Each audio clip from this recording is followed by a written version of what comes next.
comparto esa visión de que situarte en el centro, ¿qué significa? ¿Estás dubitando? Y además es una manera de disolver la contradicción. Disolver la contradicción justamente de los que luchan por la igualdad en un mundo donde las desigualdades como nunca han sido. Ahora, el Foro Económico Mundial se está reuniendo. Imagínense ustedes, qué terrible.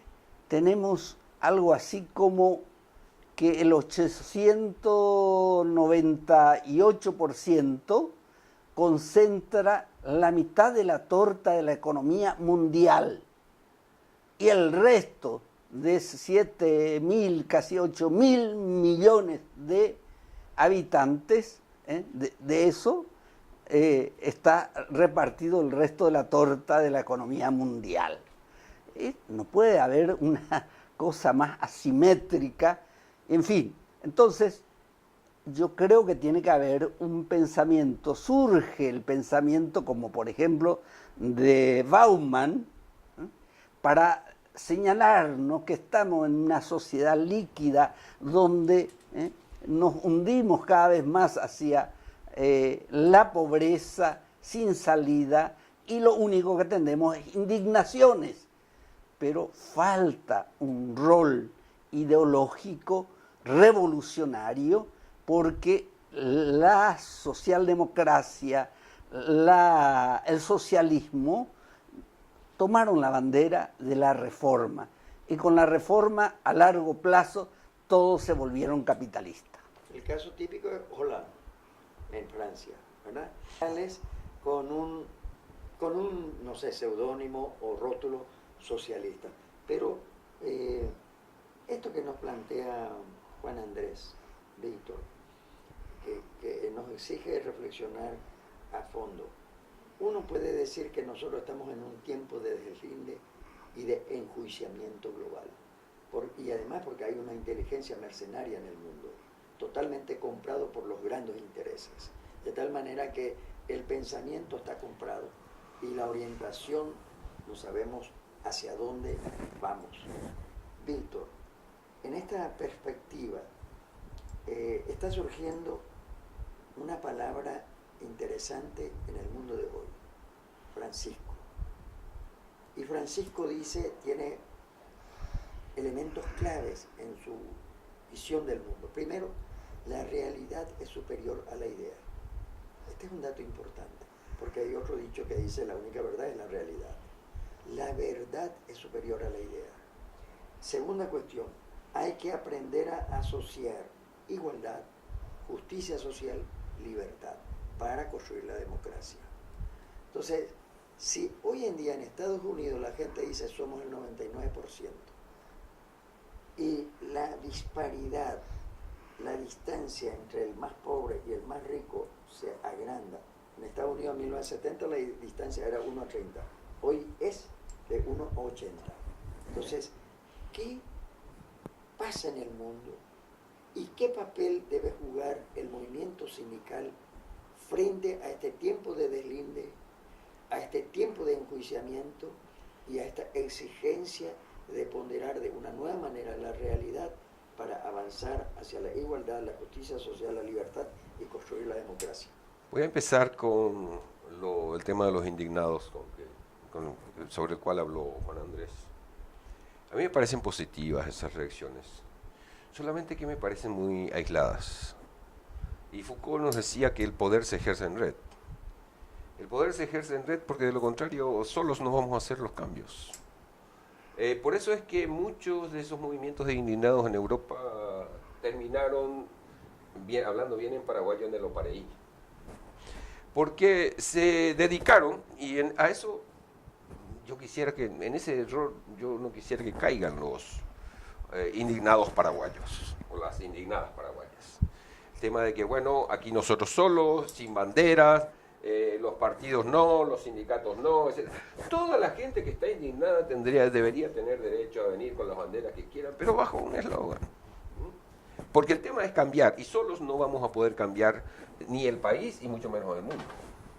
Entonces el poder se ejerce en red coordinándonos en alianzas sociales, alianzas con los partidos, porque los sindicatos también podemos ser, debemos ser independientes, pero nunca debemos ser indiferentes a lo que pasa. O sea, no debemos caer en lo que Juan Andrés llamaba, cuando yo era empleado de Juan Andrés, en la tribuna. Él era el director y yo era uno de los periodistas. Juan Andrés decía, no hay que caer en el gremialismo. Lo que Juan Andrés nos quería decir en ese momento, no hay que caer en el corporativismo. O sea que si mi sector está bien, si en mi empresa estoy bien, el resto no existe. Construir el poder social. Exacto, hay que construir un poder social. Y ese poder social es poder sociopolítico. Exacto, poder sociopolítico. Por eso digo, no somos independientes, pero no somos indiferentes. Los sindicatos no podemos nunca ser indiferentes. Sí debemos ser independientes. Y hablar de igual a igual, pero hablar y coordinar con los partidos políticos de izquierda, que también deberían querer cambiar el mundo. Con el movimiento campesino, que también debe querer cambiar el mundo. Con las organizaciones feministas, que también deben querer cambiar el mundo. Con las iglesias progresistas, que también deben querer. Con las organizaciones de derechos humanos, que hay muchísimos sectores que quieren cambiar el mundo. Entonces ese es uno de los papeles. Y nosotros tuvimos un debate el año pasado, precisamente con el presidente Mujica y con el expresidente Lula en Uruguay, a inicios de abril, precisamente hablando sobre esto. La izquierda debe cambiar, el sindicalismo está cambiando, y en este momento nosotros estamos desarrollando una plataforma de desarrollo de las Américas, desde Canadá hasta Argentina, en forma muy participativa, porque debemos unificar la lucha de los trabajadores y trabajadoras a nivel continental. El poder sindical no radica solamente en cuántos miembros tiene el sindicato, sino en lo que plantea también. Y eso, porque muchos partidos de izquierda, no todos, pero muchos partidos de izquierda se han olvidado del movimiento sindical, de las reivindicaciones de los trabajadores. Hay huelgas por jornadas de 8 horas, hay huelgas por mejores salarios, etc. ¿Y los partidos de izquierda de dónde? No se pronuncian. Deberían pronunciarse si es que son realmente de izquierda. Entonces, y no es una crítica destructiva, al contrario. Yo creo que deben haber medidas de acercamiento entre los diferentes sectores para poder eliminar esa pobreza política de la cual nos hablaba un profesor de la Universidad de Brasilia que se llama Pedro Demo, que decía, la pobreza política es cuando estás aislado, estás fragmentado, estás sin coordinación, estás dividido, sos sectario, no tenés propuesta y no tenés respuesta. Entonces sos pobre políticamente. Y nos dice más todavía.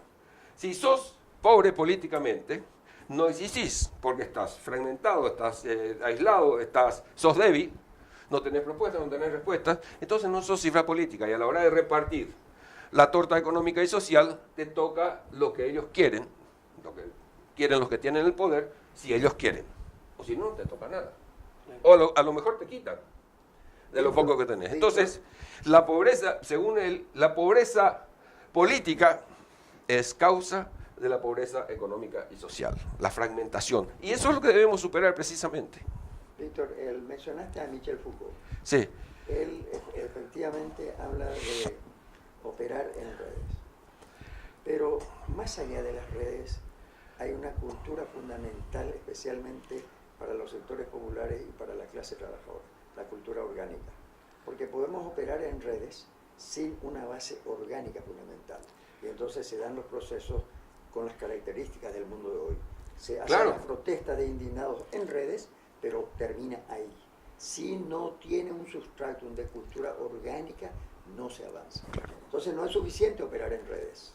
Es un elemento para proyectarte, pero en la base tiene que existir una cultura orgánica. En el desarrollo histórico de la izquierda, no se puede negar que el movimiento sindical jugó un papel fundamental. El Partido Laborista, creado en Inglaterra, fue la base del desarrollo histórico del movimiento, es decir, fue producto del movimiento sindical y después asociado al movimiento sindical. Y en América Latina los anarquistas los socialistas en general, los comunistas, fueron la base de la movilización del quehacer político en nuestras sociedades. Y hoy están desvinculados. Entonces, si están desvinculados, tenemos que encontrar una responsabilidad por los protagonistas. Quiere decir que hay una falencia de los partidos de izquierda, hay una falencia del movimiento sindical, y esto nos obliga a repensar muchas cosas. En este repensar, se dice que la revolución científica y tecnológica genera una nueva manera de aprender, una nueva manera de pensar, y nos obliga a pensar en una nueva manera de operar. ¿Cómo abordas esta problemática, Juan Andrés, de una nueva manera de aprender? El reaprender aparece en el escenario, una nueva manera de pensar y el método del actuar. El qué hacer. A mí me encantan dos figuras extraordinarias del mundo. Pablo, cuando es un converso, su primera expresión: Señor, ahora, ¿qué voy a hacer? Lenin escribe un libro: ¿qué hacer? ¿Qué hacer? Entonces, ¿cómo apuntamos hacia el futuro en este siglo XXI para cambiar la correlación de fuerzas y poder avanzar hacia una sociedad más justa, más solidaria, más fraterna? Nos falta un manifiesto para el siglo XXI. Recordar no solo a Marx, sino a Gramsci. Cuando estás hablando de una cuestión orgánica, es Gramsci que se da cuenta de este problema ya en la Italia de su tiempo, y justamente el fracaso derivó en el fascismo. Entonces, estos movimientos, que son movimientos espontáneos, pero por otro lado tenemos que hacer una autocrítica. ¿Qué pasó con el sindicalismo a nivel mundial? El sindicalismo se fue adecuando a las condiciones neoliberales. La lucha ya no era por el partido de los trabajadores, se desvincularon de la formación ideológica, política, intelectual de los trabajadores, a crear esa conciencia del oprimido que tiene que salir de su situación de esclavitud, liberarse, romper las cadenas.